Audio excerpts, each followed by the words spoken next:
नमस्कार, मैं डॉक्टर गंगाराम पांडे अपने YouTube चैनल संस्कृत मंदाकिनी पे आप सभी का स्वागत करता हूं।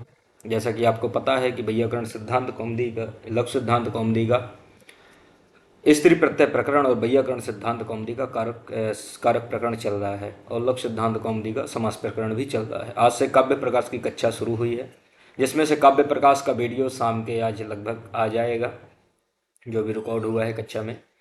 और आज हम पढ़ेंगे स्त्री प्रत्यय प्रकरण। तो स्त्री प्रत्यय में आज जो हमारे सूत्र हैं वहाँ उनके पहले तक हम पढ़ चुके हैं, और आज का हमारा जो सूत्र है जिसको हम आज पढ़ेंगे वो सूत्र है एक आनुक आगम और गीस विधायक विधि सूत्र है।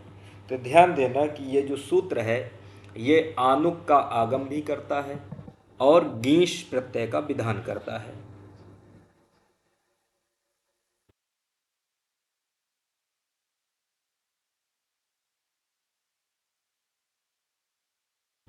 कैसा सूत्र है ये? आनुगागम और गीश का विधान करने वाला सूत्र है। तो यहाँ पर होता क्या है, एक सेकंड, थोड़ा सा मैं इसको सेटिंग कर लूँ।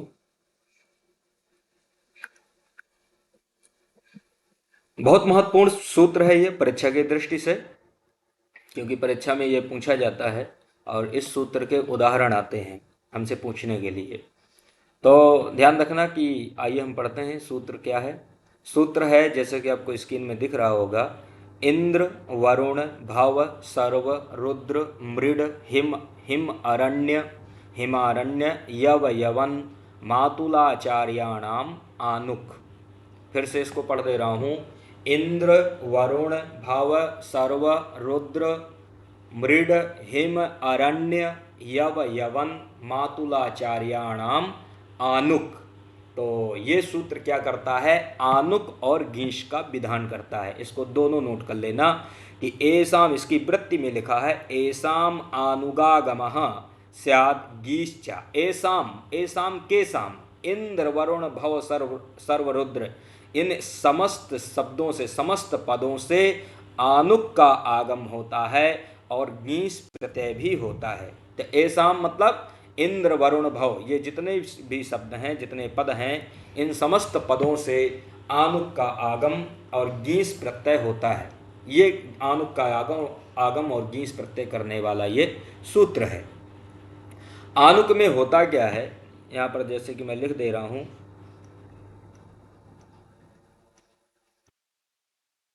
ये है आनुक।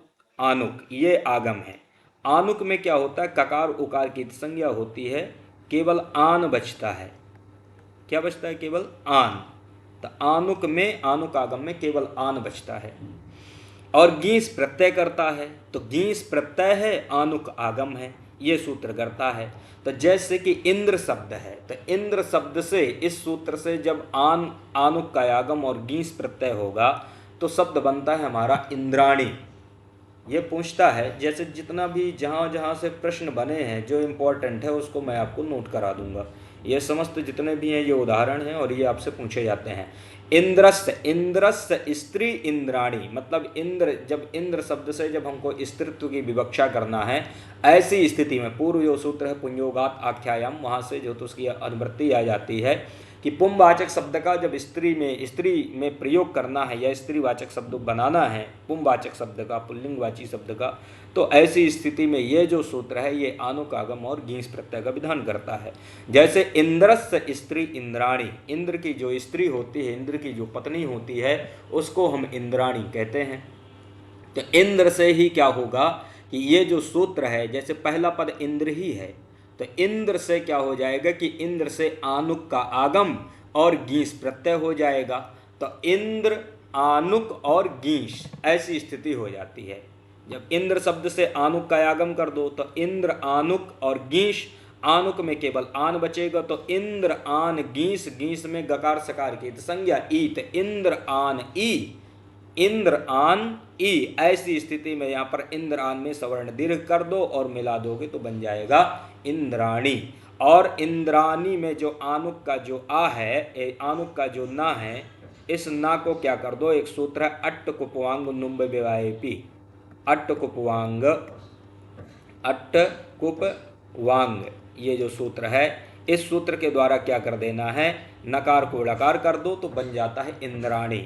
इसी तरह से वरुण शब्द से वरुणानी बना लो, वरुणस्य स्त्री वरुणानी, वरुणानी, तो वरुणानी में क्या हुआ है, आनुक का आगम हुआ है इसी सूत्र से, और गीस हुआ है तो वरुण से वरुणानी बन जाता है। भव शब्द से आनुक का आगम हो जाएगा, गीस हो जाएगा तो बन जाएगा भवानी, भाव आन ई भवानी बना लो, सवर्ण दीर्घ कर लो। यहाँ पर नकार को ड़कार नहीं होता क्योंकि रेफ नहीं है यहाँ पर। इसी तरह से सर्व शब्द से सर्वाणी बना लो, यहाँ पर सर्व में रेप है तो रेप होने के कारण यहाँ पर अट्ट कुपवांग नुम्ब व्यायपी इस सूत्र के द्वारा नकार को ड़कार हो जाता है तो स्व प्रयोग बन जाता है सर्वाणी। बहुत कठिन नहीं है, आसान ही है, बस इतना समझ जाओ कि सर्व शब्द है, सर्व शब्द से इसी सूत्र के द्वारा आनुक का आगम कर लो, आनुक में आन बचता है और गीस होता है एक साथ में, तो सर्व आन ई मिला दोगे सर्वाणी, नकार को ड़कार कर दो बन जाएगा सर्वाणी। रुद्र से बन जाता है रुद्राणी, रुद्र आन ई नकार को ड़कार रुद्राणी। मृड शब्द से बन जाता मृडानी, मृड आन ई बन जाएगा मृडानी। तो मैं आपको एक यहाँ पर फोकस करा दूं कि कई बार प्रयोग ऐसे पूछ लेता है कि इंद्रस्य स्त्री, इसके बाद dot dot dot Indrani, Indrani, इस तरह से 4 ऑप्शन दे देगा कि यहाँ पर इंद्राणी मतलब ड़कार युक्त ये इंद्राणी ऐसा बनता है कि इंद्रानी ऐसा बनता है। तो आपको ध्यान देना है, इनका भी ध्यान रखना है कि यहाँ पर कहाँ पर नकार को ड़कार हुआ है। इंद्राणी में नकार को ड़कार है, वरुणानी में नहीं है, भवानी में नहीं है, सर्वाणी में है, रुद्राणी में है और मृडानी में नहीं हुआ। ये लग गया होगा, यहाँ समझ में आ गया होगा। यहाँ पर कुछ महत्वपूर्ण वार्तिक आते हैं, ये वार्तिक से प्रश्न पूछे जाते हैं यूजीसी नेट पीजीटी वगैरह में। यहाँ पर आपको ध्यान रखना है, ये वार्तिक हैं कि हिम अरण्योह महत्वे, बहुत महत्वपूर्ण वार्तिक हैं, इनको ध्यान रखना। हिम अरण्योह महत्व, इसके बाद जैसे देखो मृडानी, मृड तक आ गया, यहाँ पर यहाँ तक के हम प्रयोग सिद्ध कर लिए। इसके बाद आता है एक हिम और अरण्य, 2 शब्द हैं यहाँ पर। तो यहाँ पर वार्तिककार कहते हैं कि हिम अरण्योह महत्वे, ध्यान देना, हिम अरण्योह महत्वे, इसका मतलब ये होता है कि हिम और अरण्य शब्द से, इन शब्दों से महत्व मतलब महत्व अर्थ में, ध्यान देना, हिम और अरण्य शब्द से महत्व अर्थ में आनुक का आगम और गीस प्रत्यय होता है, ऐसा ये कहता है। इसको बहुत बढ़िया से आपको स्पष्ट कर लेना है कि हिम और अरण्य शब्द जब महत्व अर्थ में होंगे, महत्व का मतलब होता है कि बड़ा होना, महत्व मतलब बड़ा होना, तो हिम और अरण्य शब्द जब ये महत्व अर्थ में होंगे, ऐसी स्थिति में आनुक का आगम और गीस प्रत्यय प्रगत सूत्र करेगा। जैसे कि महद हिमम हिमानी, प्रयोग बनता है हिमानी, ये आपका प्रयोग है हिमानी और अरण्यानी, ठीक है। तो हिमानी में क्या होता है, इसका विग्रह करते हैं महद हिमम। महद हिमम का मतलब होता है जो मतलब बर्फ का जो शिला है वो महद मतलब बड़ी शिला, बर्फ का बड़ा टुकड़ा या बड़ी शिला, इस प्रकार से आप कर सकते हैं इसका अर्थ। तो महद हिमम, तो यहाँ पर देखो महद शब्द है, महद हिमम हिमानी, तो महद मतलब महत्व, ये ऐसा यहाँ पर अर्थ हो रहा है। ऐसी स्थिति में हिम शब्द से आनुक का आगम और गीस हो जाता है, तो हिम आन ई और बना दोगे, मिला दोगे तो बन जाएगा हिमानी। इसी तरह से महद अरण्यम अरण्यानी, महद अरण्यम मतलब अरण्य जो बड़ा जंगल है, जो बड़ा वन है, उसको कहते हैं अरण्यानी। तो महद अरण्यम अरण्यानी, विशेष रूप से विद्यार्थीगण ध्यान रखें कि यहाँ पर यही पूछा जाता है कि हिमानी में किस अर्थ में यहाँ पर आनुक का आगम और गीस हुआ है, तो यहाँ पर महत्व अर्थ में आनुक का आगम और गीस हुआ है। इसी तरह से महद अरण्यम अरण्यानी में महद अर्थ में यहाँ पर अरण्यानी में आनुक का आगम और गीस हुआ है। वार्तिक है हिम अरण्योह महत्वे, हिम अरण्योह महत्वे, ये वार्तिक है। इस वार्तिक से हिम और अरण्य इन प्रातिपदिकों से महत्व अर्थ में आनुक का आगम और गीस प्रत्यय का ये विधान करने के लिए कहता है। लग गया होगा यहाँ तक। इसके बाद देखो, अब प्रत्येक जितने पद आते हैं ना, जैसे हिरण्य हो गया, हिम हो गया, अरण्य हो गया, इसके बाद यव और यवन शब्द हैं, मातुल, आचार्य, इन शब्दों से कुछ विशेषता अर्थ में ही, कुछ विशेष अर्थ में ही आनुक का आगम और गीस का ये विधान करने वाले वार्तिक आते हैं। जैसे कि इसके बाद एक वार्तिक आता है यवाद दोषे, बहुत महत्वपूर्ण है ये। आप यदि पेपर आप दिए होंगे यूजीसी नेट पीजीटी का, तो आप निश्चित ही इन प्रश्नों को आप देखे होंगे, क्योंकि मैं ये पूरी तरह मैं देखा हूँ इसलिए मैं ये कह सकता हूँ। यवाद दोषे यवानी, तो ध्यान रखना कि एक शब्द बनता है यवानी, तो यवानी में यव शब्द रहता है। यव शब्द से आनुक का आगम और गीस होता है, आनुक का आगम और गीस होकर यवानी बनता है। तो यहाँ पर जो यवानी बना है वो किस अर्थ में बना है? दोषे अर्थ में। यहाँ पर दोष अर्थ होने पर, मतलब यवाद मतलब यव शब्द से दोषे मतलब दोष अर्थ होने पर आनुक का आगम और गीस का विधान होता है। लग गया होगा? यव शब्द से दोष अर्थ होने पर या आनुक का आगम और गीस होता है। जैसे इसका विग्रह करते हैं, दुष्टो यवो यवानी, दुष्टो यवो यवानी। तो दुष्टो क्या है? ये दोष अर्थ है। दुष्टो क्या है? दोष अर्थ है, दुष्ट यव। ऐसी स्थिति में यव शब्द से आनुक का आगम और गीस हो जाएगा। तो यव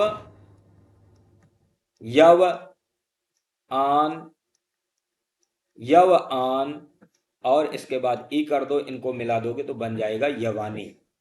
समझ में आ गया? तो यवानी में दोष अर्थ में आनुक का आगम और गीस होता है, हिमानी में महत्व अर्थ में आनुक का आगम और गीस होता है, अरण्यानी में भी महत्व के अर्थ में यहाँ पर आनुक का आगम और गीस होता है। यही पूछता है, ये ध्यान रखना है। आप इस चीज़ को नोट कर लो कि अरण्यानी, हिमानी, यवानी, इन जो भी अभी प्रयोग सिद्ध किए, यहाँ पर आनुक का आगम है और गीस प्रत्यय है। गीस प्रत्यय करने वाला, आनुक का आगम और गीस प्रत्यय करने वाला सूत्र है इंद्र वरुण भव सर्व रुद्र मृड हिम अरण्य यव यवन मातुलाचार्याणम आनुक, ये सूत्र है। फिर किन अर्थों में यहाँ पर हुआ है तो उसके लिए आप वार्तिक याद रख लो कि हिम अरण्यो महत्वे, यहाँ से महद हिमम हिमानी, महद अरण्यम अरण्यानी। यवाद दोषे से दुष्टो यवो यवानी, ये वार्तिक के द्वारा यहाँ पर दुष्ट अर्थ में, यहाँ पर दोष अर्थ में यवानी बनता है। इसके बाद यवन शब्द है, तो यवन शब्द के लिए एक वार्तिक आया, यवनात् लिप्याम, यवनात् लिप्याम, इससे बना यवना नाम लिपि यवनानी। तो आपका जो प्रयोग है वो यवनानी प्रयोग बनता है, और यवनानी प्रयोग में लिपि अर्थ में, अंडरलाइन कर लो, लिपि, ये कहता है कि यवनात् लिप्याम, मतलब यवन शब्द से लिपि अर्थ में आनुक का आगम और गीस प्रत्यय के लिए ये विधान करता है।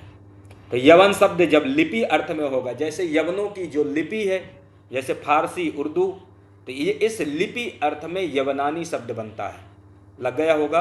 तो यवना नाम लिपि यवनानी, यहाँ पर आनुक का आगम और गीस प्रत्यय हुआ है। समझ में आ गया? तो यवन आन गीस यवनानी मिला दोगे तो बन जाएगा यवनानी। इसके बाद देखो यवनानी, यवन तक हो गया। इसके बाद आता है मातुल। ध्यान रखना, मातुल बहुत अच्छा ये यहाँ पर वार्तिक आता है। इसके लिए एक वार्तिक है कि मातुलो उपाध्याययोः, मातुल उपाध्याययोः आनुगवा। इसका मतलब ये होता है कि मातुल और उपाध्याय इन शब्दों को आनुगवा, आनुगवा मतलब विकल्प से आनुक होता है। वा का मतलब होता है विकल्प, और आनुक मतलब आनुक का आगम। इसका मतलब यह है कि गीस नित्य से होगा, गीस जो प्रत्यय है वो नित्य से होगा, लेकिन मातुल और उपाध्याय इन शब्दों में आनुक का जो आगम है वो विकल्प से होगा। तो मातुल उपाध्याययोः आनुगवा ये वार्तिक है। ये कहता है कि मातुल और उपाध्याय शब्दों से आनुक का आगम विकल्प से होता है। तो मातुल शब्द है, मातुल का अर्थ होता है मामा, और मामा ये जो मातुल शब्द है, इसको जब हम इस पुंवाचक शब्द का जब हम स्त्रीवाचक शब्द में प्रयोग करेंगे, अर्थात मामा से जब मामी बनाएंगे, तो मामा शब्द से जब हम मामी को कहना चाहेंगे, ऐसी स्थिति में मातुलानी या मातुली शब्द बनता है। तो मातुलानी का अर्थ होता है मामी, और मातुली का अर्थ भी होता है मामी। मामा की जो पत्नी होती है उसको कहते हैं मामी, हिंदी में, संस्कृत में कहते हैं मातुली। तो यहाँ पर क्या होता, मातुल शब्द है, मातुल शब्द से क्या होगा कि आनुक का आगम कर दो इस वार्तिक के द्वारा विकल्प से, तो दोनों से आनुक का आगम मातुलानी और मातुली यहाँ पर विकल्प से होगा। तो मातुलानी एक बार जब आनुक होगा तो प्रयोग बन जाएगा मातुल आन गीस, गीस में गकार सकार की संज्ञा, तो मातुल आन ई प्रयोग बना दो सवर्ण दी करके बन जाएगा मातुलानी। अब एक बार आनुक का आगम नहीं होगा क्योंकि ये विकल्प से आनुक का आगम करता है, तो केवल गीस भर होगा। तो मातुल शब्द से गीस कर दो, गकार सकार की संज्ञा मिला दो तो बन जाएगा मातुली। तो लग गया होगा। यहाँ पर मातुलानी और मातुली जो प्रयोग हैं, यहाँ पर मातुलानी में आनुक और गीस दोनों हुआ है, मातुली में आनुक नहीं हुआ बल्कि केवल गीस हुआ है। इसी प्रकार से उपाध्यायानी और उपाध्यायी, तो उपाध्यायानी और उपाध्यायी कहते हैं उपाध्याय की जो स्त्री होती है, जो पत्नी होती है, उसको उपाध्यायानी और उपाध्यायी कहते हैं। तो उपाध्याय शब्द से इस वार्तिक के द्वारा मातुल उपाध्यायो आनुगवा, इसके द्वारा विकल्प से आनुक होता है। तो एक बार जब आनुक होगा तो आनुक होने के बाद गीस भी होता है, तो प्रयोग बन जाएगा उपाध्याय आन ई, मिला दोगे सवर्ण दीर्घ करके तो बन जाएगा उपाध्यानी। और एक बार जब आनुक नहीं होगा, केवल गीस होगा, जब गीस होगा तो उपाध्याय से गीस कर दो और मिला दो तो बन जाएगा उपाध्यायी। ऐसे है, कोई बहुत ज़्यादा प्रक्रिया नहीं है, इसलिए मैं लिख नहीं रहा हूँ, इतने से आपको स्पष्ट हो जाएगा। तो ये यहाँ तक हो गया, मातुल तक हो गया। इसके बाद एक शब्द आता है आचार्याणाम। तो आचार्याणाम, इसको विशेष रूप से विद्यार्थी ध्यान रखेंगे। ये प्रश्न पूछा गया है कि आचार्यानी इस शब्द में नकार को ड़कार क्यों नहीं हुआ, आचार्यानी में नत्व को ळत्व क्यों नहीं हुआ। तो आप ध्यान रखना कि यहाँ पर एक वार्तिक आता है और वार्तिक है आचार्याद अड़त्वंचा, इसको बढ़िया से याद कर लो। आचार्याद आड़त्वंचा, ये वार्तिक है कि आचार्य शब्द से अड़त्वम मतलब ळत्व नहीं होता, आड़त्वम, आचार्य शब्द से अड़त्व मतलब आचार्य शब्द को ळत्व नहीं होता, ळकार नहीं होता।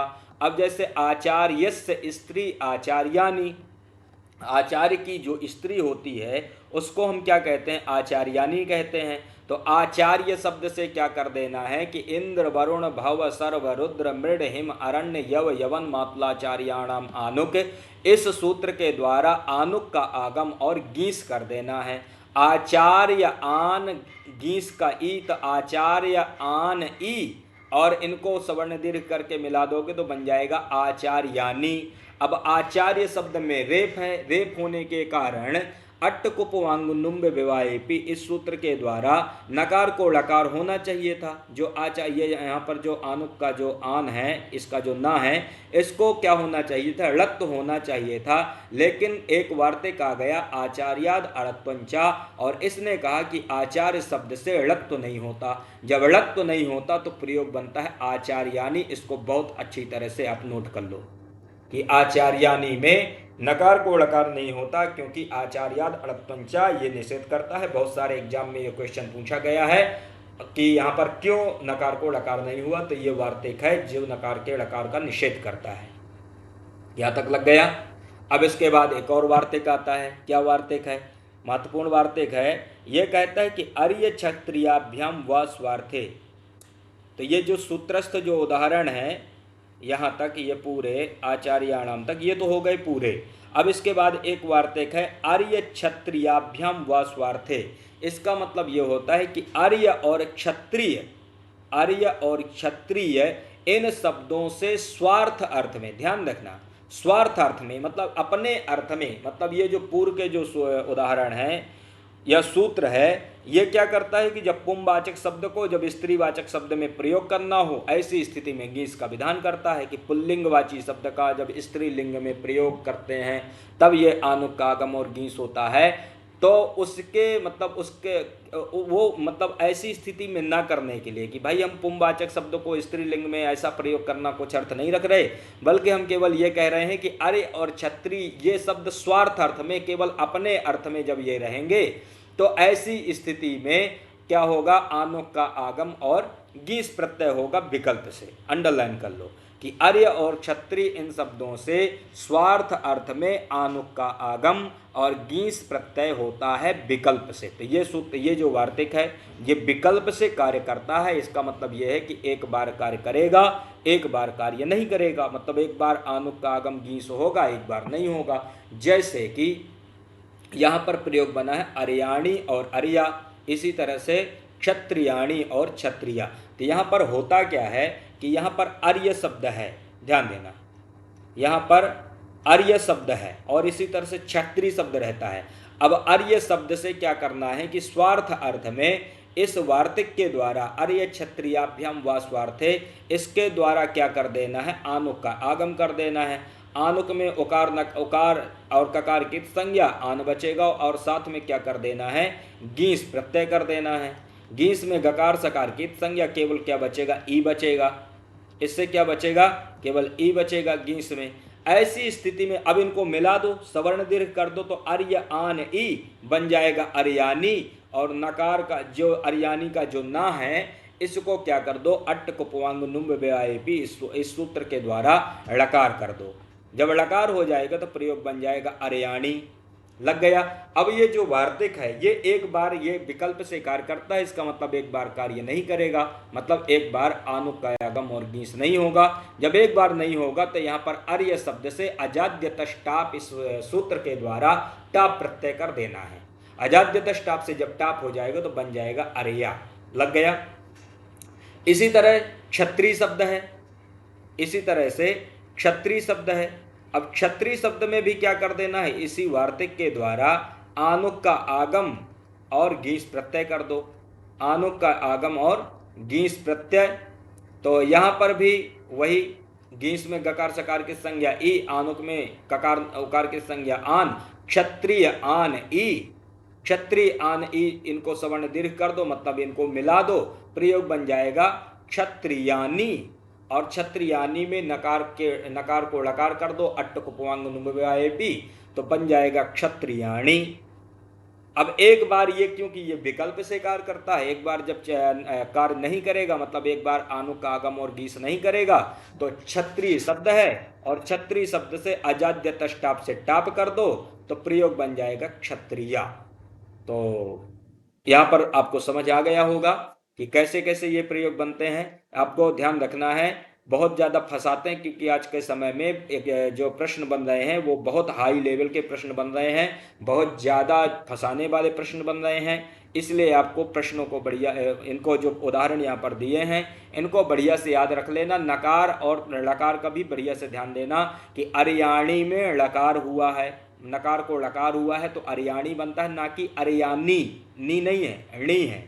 और यहाँ पर आनुक का आगम और गीस हुआ है अरे क्षत्रियाभ्याम व स्वार्थे से। इसी तरह से क्षत्रियाणी बनता है, लकार है यहाँ पर, और जब नहीं होगा तो क्षत्रिया बनेगा। तो लग गया होगा। इसका अर्थ नीचे लिखा हुआ है, इंद्र वरुण भव सर्व रुद्र मृड हिम अरण्य यव यवन मातुल और आचार्य, इन 12 शब्दों से स्त्रीत्व की विवक्षा में गीस प्रत्यय एवं उनको ही आनुक का आगम भी होता है। तो ये इसका अर्थ है, जिसको मैं आपको पहले ही बता दिया था। यहाँ केवल हम आपको दिखाने के लिए लिख देते हैं, ताकि बहुत सारे विद्यार्थियों को संस्कृत समझ में नहीं आती, इसलिए हम उसका हिंदी अर्थ लिख देते हैं ताकि उनको आसानी से ये समझ में आ जाए। तो ये सूत्र महत्वपूर्ण सूत्र है, क्योंकि इसमें बहुत सारे उदाहरण बनते हैं, बहुत सारे वार्तिक आते हैं। इसलिए आज की कक्षा को यहीं पर विराम करते हैं और मिलते हैं फिर एक नई कक्षा के साथ में। इसी के साथ नमो नमः।